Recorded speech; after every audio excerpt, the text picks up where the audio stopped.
Okay, so ang conclusion po natin mga kapatid, that the church together with the Jews will suffer persecution from the beast or Antichrist because we will not receive the mark of the beast or worship the beast. Amen po ba? Mga kapatid, hindi po tayo tatanggap ng marka. Kung sakaling man na abutan natin to, hindi po tayo tatanggap ha. Baka pag nandyan, hindi ka na makabili, wala, tatanggap ka na. Okay, Revelation 13, 5 to 10. Ito po ang katotohanan. Revelation 13, 5 to 10. Ano po ang sabi dito? There was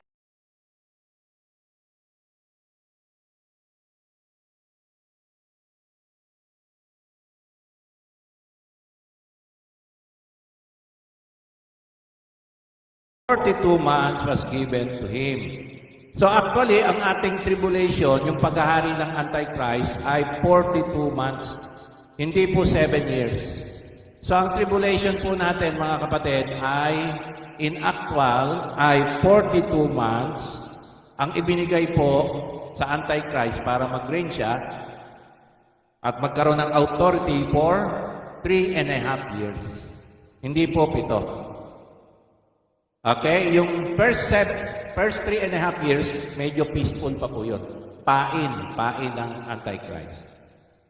And he opened his mouth in blaspheme in these last 3.5 years against God to blaspheme His name and His tabernacle, that is those who dwell in heaven. So, aalipustahin niya muna ang langit. Okay, ang Diyos. Pangalawa, it was verse 7, it was also, this is Revelation 13. Okay, verse 7, it was also given to him to make war with the saints, to overcome them. O, tingnan nyo, pakinggan nyo to overcome them, and authority over every tribe and people and tongue, nation was given to him. So, magkakaroon po ito ng one world government. One world government. So, siya na po, sa panahon ito, siya na po yung namumuno bilang pinuno po ng one world government. Magkakaroon po siya ng authority doon. So, meron tayong one world government, kaya malakas ang loob niya. Kontrolado na po niya sa panahon to. Ngayon, wala pa po tayong one world government. Tama po? Hiwa-hiwalay pa. Verse 8, all who dwell on the earth will worship Him, everyone whose name has not been written from the foundation of the world in the book of life, and of the Lamb who has been slain. So, hindi po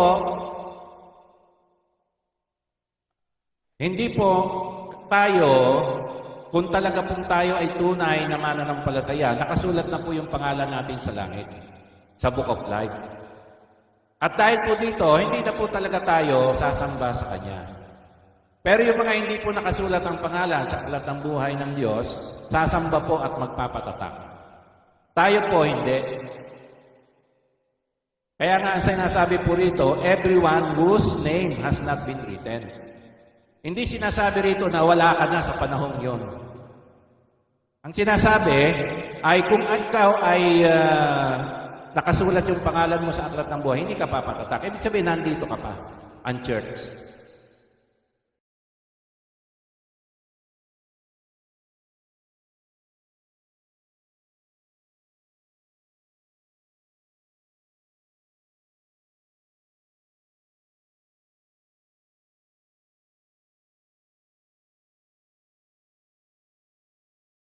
Perseverance and the faith of the saints. Alam niyo po, kung nakatakda po tayo mamatay,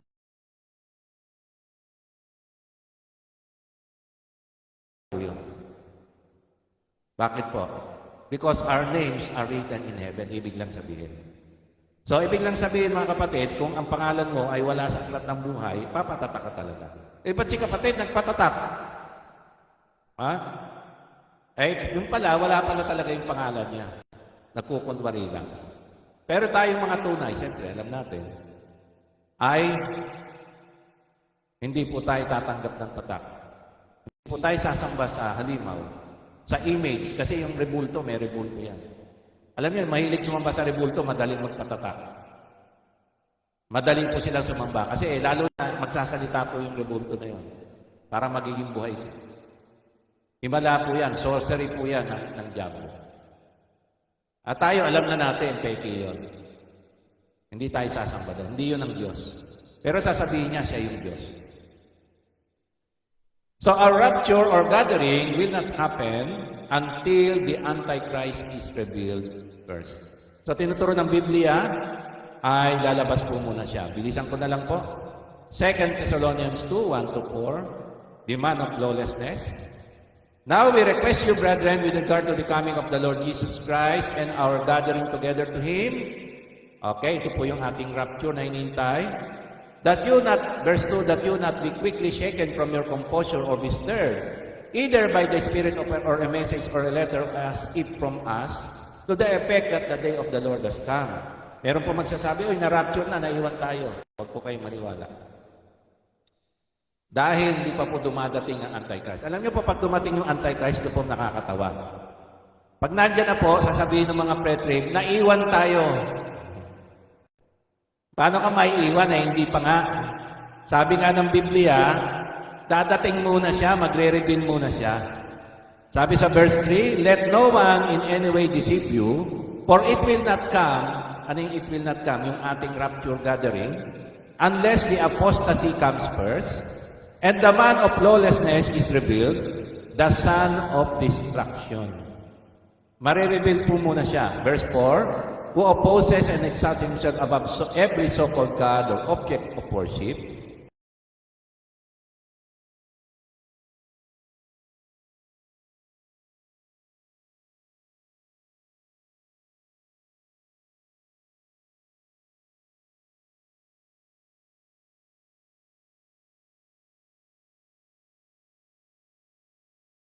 magre-reveal doon po sa templo sa Israel. Alam niyo po, sa panahon ngayon, alam natin, maliwanag, hindi pa tayo mararapture. Bakit? Hindi pa kasi nare-reveal ang Antichrist. Kaya alam natin, hindi pa siya mare-reveal ngayon. Bakit? Kasi wala pa yung uupuan niya. Saan siya magre-reveal, mga kapatid? Saan niya sasabihin siya yung Antichrist? Siya Diyos. Sa templo ng Israel. Ano po ang nakatayo doon sa templo ng Israel ngayon? Ang templo ng moske ng mga Muslim, ng Islam. Mawawasak po yun, mga kapatid, panoorin nyo. At matatayo po yung templo ng Israel. Yun, pag tumayo na yung templo ng Israel, malapit-lapit na. Tapos, magkakaroon po ng one world government, lapit-lapit na. Ang inakaabangan po natin dyan, mga kapatid, yung templo ng Israel. Kasi doon po siya tatayo. At pag tumayo po ang Antichrist sa templo ng Israel, doon na po ang start ng 3.5 years. Yun na po yung start ng persecution natin. Bakit? Kasi hindi po natin siya tatanggapin at ang lahat ng di tatanggap sa kanya ay papatayin. Hindi na makakabili ng pagkain kasi papatayin ka na. Sigurado. Makakabili lang yung mga may tatak. So yung mga may tatak, yun naman ang seal ng diablo sa mga pwedeng bumili lang.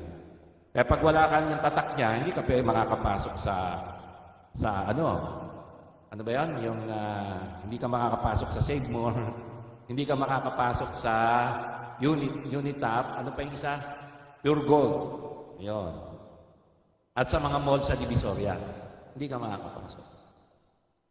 Okay, what is the mark of the beast? Yun po yung pinaka-topic natin. It is the mark on the right hand or on the forehead given to those who worship the image of the beast, giving allegiance to the beast or Antichrist. Mga kapatid, ang tatak po ng halimaw, saan po tinatatak? Sa noo at sa kamay. Ito po yung tatak. Pag nagpatatak ka, ibig sabihin, sumamba ka na sa beast.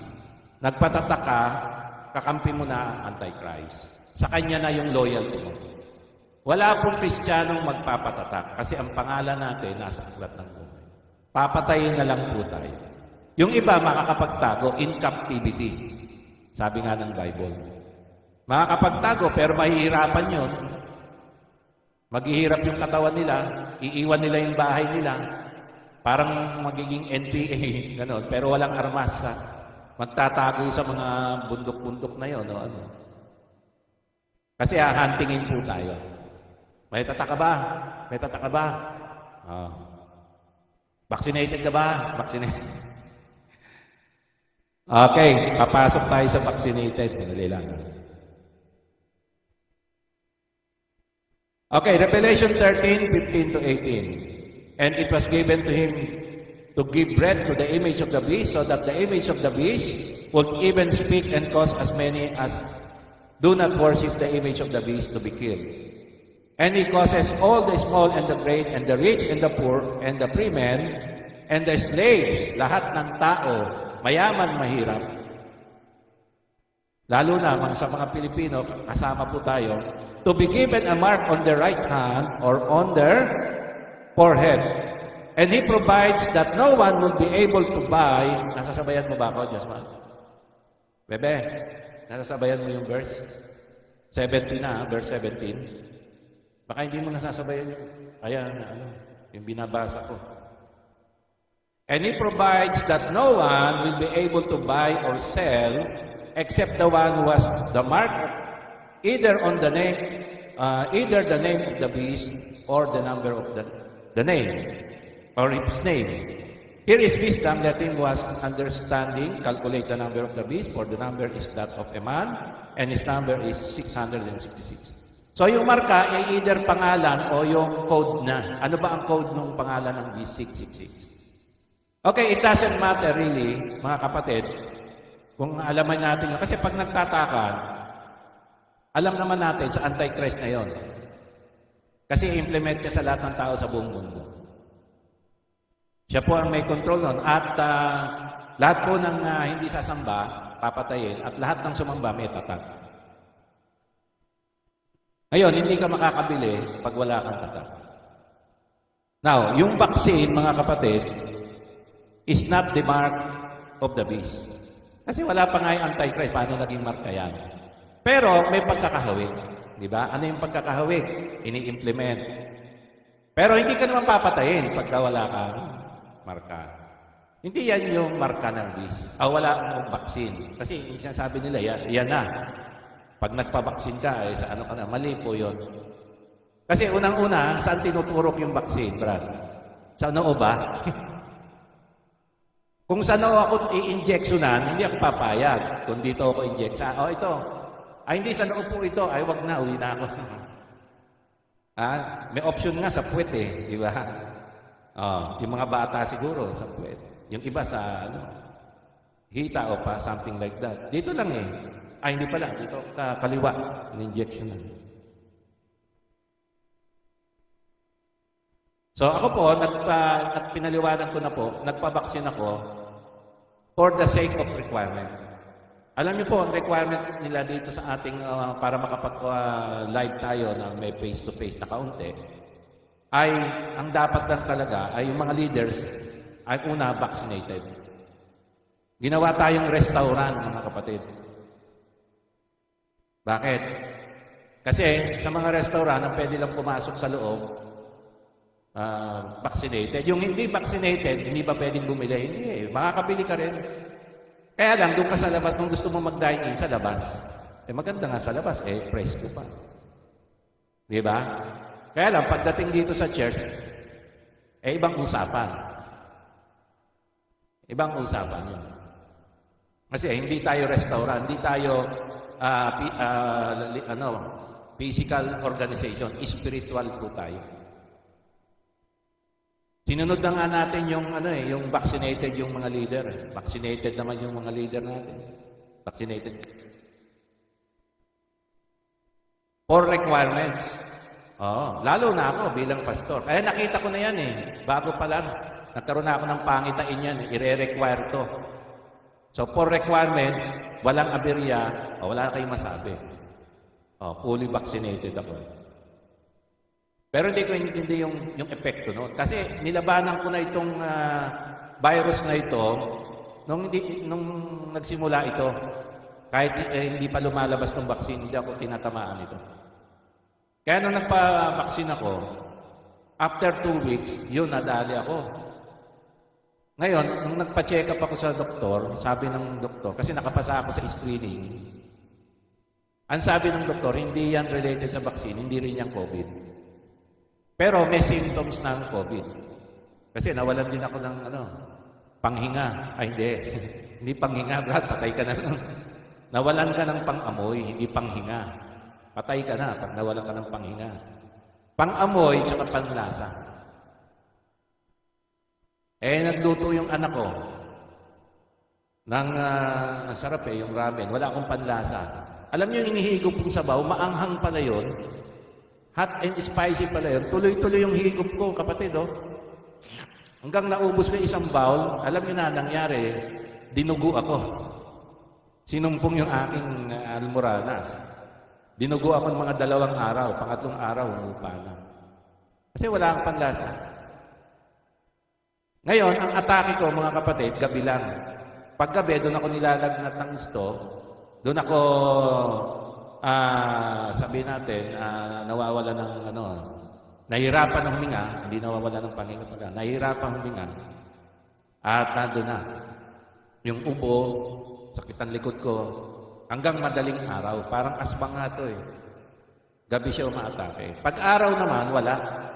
Kaya nung nagpa-check up ako, 2:00 ng hapon, yung oxygen level ko hindi naman bumababa. Talagang may bumabara sa akin, parang sinasakal ako na hindi ako makahinga. Baradong-barado. Ngayon, nung nakapasa ako sa screening, normal ang temperature ko eh. 35.9. Nung nagpatingin ako, wala akong na 35.9. Tapos ang oxygen level ko ay 98. Normal. Kaya sabi ng, ay, sakit lang to. Nung chinek up ako ng espesyalista sa UERL, na espesyalista si Dr. Rodriguez, na espesyalista siya sa sa lungs, sa pneumologist, Okay, nakita na niya agad, kasi may x-ray ako. Nagkaroon ng infection yung lungs ko base sa maraming plema. Yun. Yung x-ray ko na yon, nagsimula na yun bago pa ako magpabaksin. May x-ray na ako. Kasi requirement yun sa ina-applyan kong professor, teacher. So, natanggap naman ako, praise God, purihin ng Panginoon. Ayan. Ngayon, nung, hindi COVID. Sabi niya, wag ka na magpa-COVID test. Yung doktor kaharap ko katabi ko sana takot na yon, di ba? Mahawa. Tapos inilip pa niya yung walang yun pinanganga pa ako. Kaharap niya, kung meron ako, nabugahan ko na siya. Tapos yung kapamilya ko, asawa ko, at mga anak ko, si Tina, wala naman, di naman sila. Sana tinamaan na rin. Ganun pa man mga kapatid, nagpa pa rin ako. Nung kaya ko nang lumabas, Brad, nagpa-COVID test ako. Nagbayad ako antigen test. 960, kapatid, may nag-support sa akin. Sabi, magpa-test ka. Sinama ko yung anak ko, alalay, kasi may hina pa yung katawan ko. Hinintay ko ng 15 minutes, mga kapatid, tinusok yung ilong ko, talaga.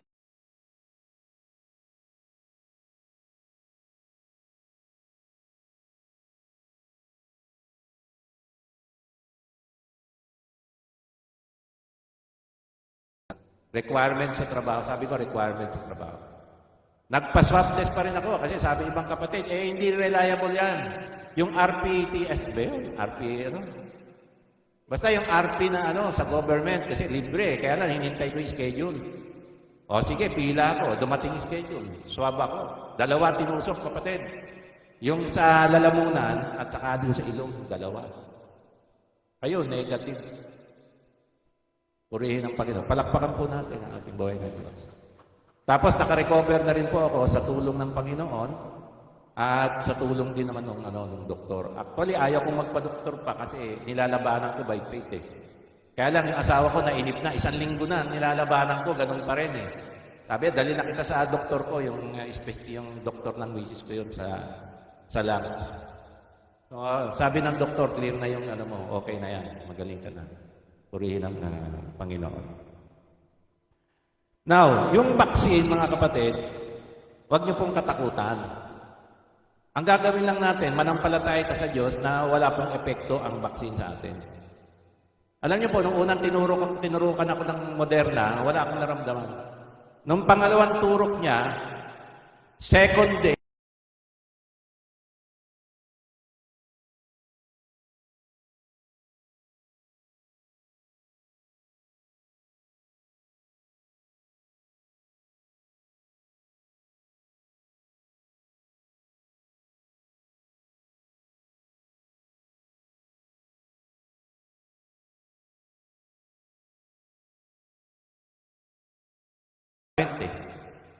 So nasa sa inyo po yan mga kapatid, hindi ko po kayo sinasabing huwag magpabaksin o magpabaksin. Desisyon niyo po yan.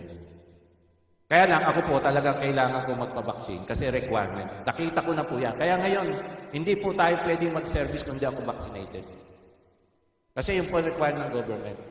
Kailangan vaccinated yung mga leader, lalo na yung pastor. Eh, kita nyo, kung wala, di online pa rin tayo. Oh, napakatindi po. No?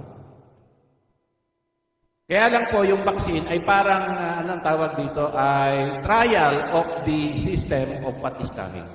Parang trial lang po yan. Tinitignan lang po nila yung tao kung mapapasunod nila. Kaya pag nagkaroon ng one world government, alam nila, mapapasunod nila, pati mga reliyon. Mga simbahan, mapapasunod nila. Pero hindi po yan yung tatak ng Antichrist. Okay. Ano po ang tatak ng Antichrist? Do we have this technology now? Meron na ba existing na ba yung technology ngayon ng tatak ng Antichrist sa kamay at sa noo? Yes. Okay? Pakita mo anak. On September 12, tama? 2005, Chief Justice John Roberts was questioned at his confirmation hearing. Kinwestiyon siya doon sa kanyang confirmation hearing as Chief Justice ng panahon ng presidente si Obama. Si Barack Obama. Then Senator pa doon si Joe Biden, in-interview niya. Kilala niyo si Joe Biden, di ba? President ngayon ng Amerika. Sabi ni Joe Biden was interviewing him on the microchip.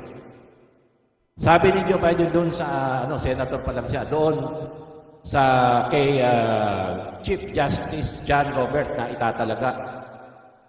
Senator Biden tells John Roberts, bago siya italaga, can a microscopic tag be implanted on a person's body to track his every movement? Pwede ba? Can a microscopic tag be implanted in a person's body to track his every movement? Okay, sabi ni Joe Biden, there's an actual discussion about that. Sabi niya, dinidiscuss na yan ngayon.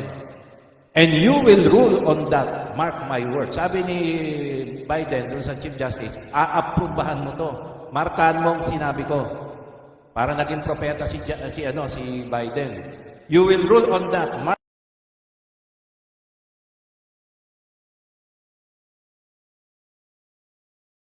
Okay, the microchipping of citizens is part of Obamacare. Meron siyang Obamacare.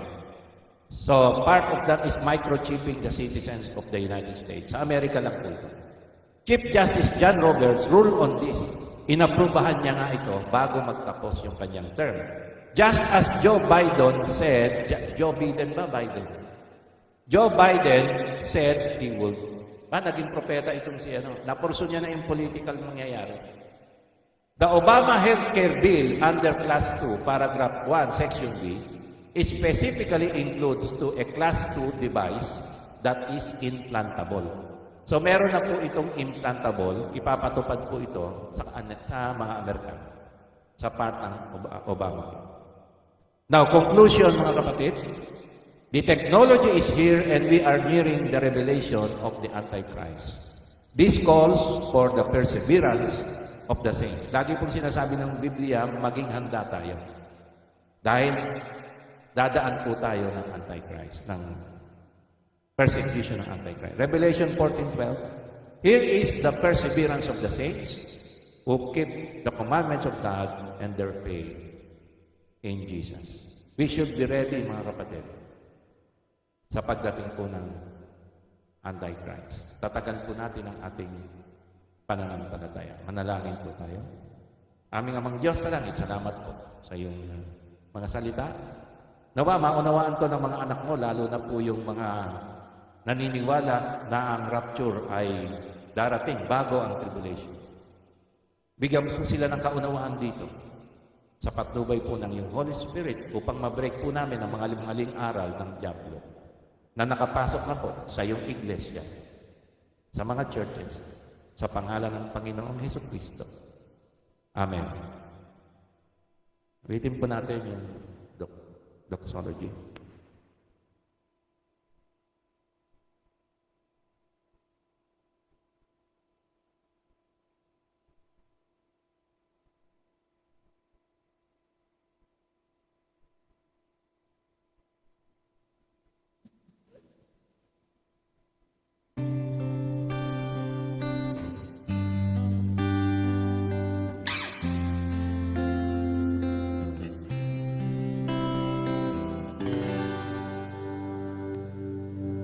Praise God from whom all blessings flow. Praise Him.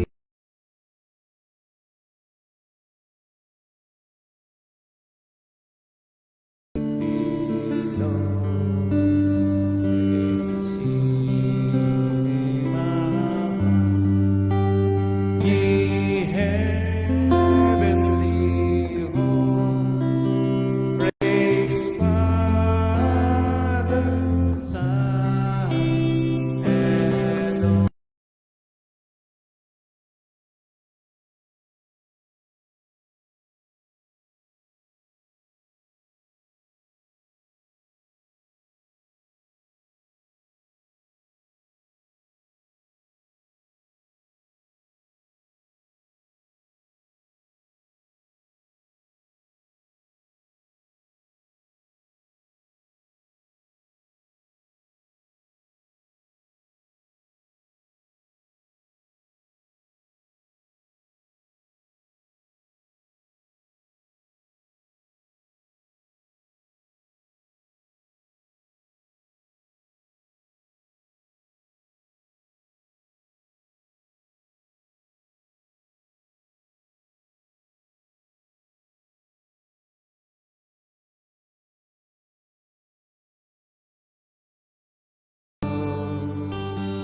Amen.